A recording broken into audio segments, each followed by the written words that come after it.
Terima kasih Anda masih bersama kami di Sudut Pandang. Kita akan kembali melanjutkan perbincangan malam ini dengan tema Cintai Bumi untuk Hidup Lebih Baik. Saya akan ke Pak Nofrizal.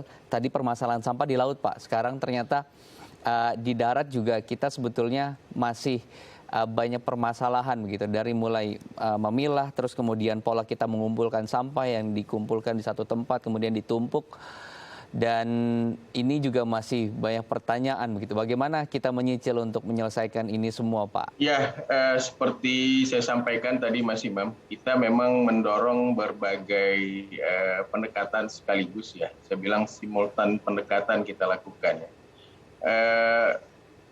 Pertama misalnya ini sesuatu yang penting juga saya sampaikan pada kesempatan ini. Sejak Undang-Undang Sampah ada tahun 2008, kita tahun 2019 sudah bisa mengatur punya regulasi yang sangat detail Peraturan Menteri Nomor 75 tahun 2019 tentang peta jalan pengurangan sampah oleh produsen. Saya pikir ini juga satu hal yang lompatan baik ya Mas, karena selama ini pengaturan terhadap produsen ini paling banyak diskusinya dan ternyata kita berhasil gitu loh. Ya. Ini juga menunjukkan komitmen dari teman-teman dari produsen sebenarnya terhadap peran dan tanggung jawabnya mereka.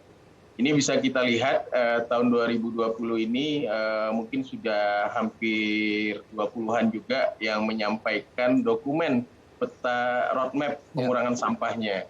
Dan bisa kita lihat berbagai teman-teman yang ada di dalam posisi produsen itu, misalnya kemarin di Cikarang itu mereka membangun industri daur ulang PET plastik kapasitas 2.000 ton per tahun misalnya. Kemudian juga ada berbagai mendorong peningkatan gerakan-gerakan kolaborasi dengan masyarakat, TPS 3R, Bank Sampah dan sebagainya. Saya pikir itu Mas. Oke, Tenia, sebagai generasi milenial, bagaimana kemudian kita bisa hidup minim sampah tanpa merusak lingkungan? Apa gaya-gaya hidup yang kemudian bisa Tenia share gitu kepada masyarakat? Sebenarnya kegiatan-kegiatan untuk individu bisa lakukan itu tidak memandang umur ya, semua orang harusnya bisa melakukannya, dan itu sangat mudah dan tadi sudah beberapa disampaikan oleh teman-teman yang lain, di mana kita bisa mulai refuse, reduce, reuse, dan recycle, misalnya itu yang paling mudah gitu. Jadi kalau bahasa Indonesianya kita bisa mulai menolak hal-hal yang misalnya sulit didaur ulang, habis itu kita juga bisa mengurangi konsumsi atau produksi sampah kita, terus kita bisa mengguna ulang barang-barang kita dan juga mendaur ulang. Nah, tapi di poin mendaur ulang ini, saya rasa peranan anak-anak muda ini bisa mempercepat laju perubahan perilaku di seluruh daerah di Indonesia. Karena kalau kita ngomongin tentang daur ulang, ternyata mungkin belum merata nih teknologinya, habis itu aksesibilitasnya. Bahkan kalau kita mau runut ke belakang juga ngomongin pengurangan, mungkin kalau di kota-kota besar sudah banyak toko curah atau pengurangan sampah saset gitu ya. Namun di daerah-daerah yang cenderung masih jauh, itu masih sedikit sekali aksesibilitas alternatif solusi, sehingga saya rasa teman-teman yang mungkin lebih muda usianya bisa lebih berinovasi lagi dan berkolaborasi dan take part ke dalam kolaborasi yang ada di daerah masing-masing.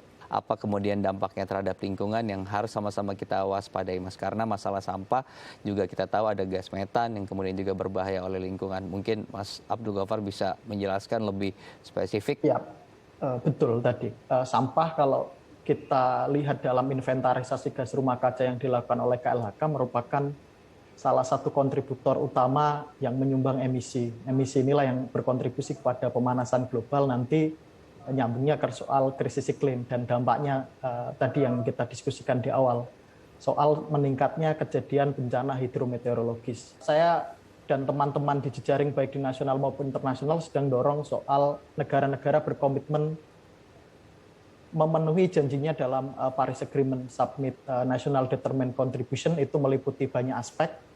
Nah, sayangnya memang pembebanan penurunan emisi kita untuk menahan laju kenaikan suhu udara dunia rata-rata 1,5 sampai 2 derajat itu masih pembebannya di sektor lahan atau AVOLU.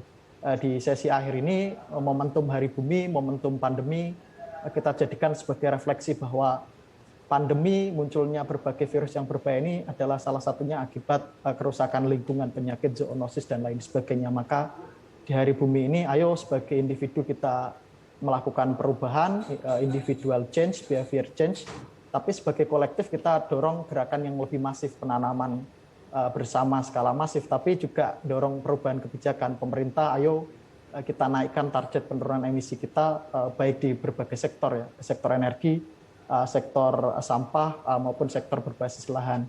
Kalau tidak dimulai dari sekarang, kapan lagi, dan perlu kolaborasi kemudian antara masyarakat, industri, dan juga pemerintah. Terima kasih Mas Abdul, terima kasih Pak Nofrizal dan juga Mbak Tenia, terima kasih sudah bergabung bersama kami di Sudut Pandang. Semoga kemudian informasi tadi bermanfaat untuk masyarakat dan kita bisa sama-sama berubah untuk bumi yang lebih baik. Terima kasih.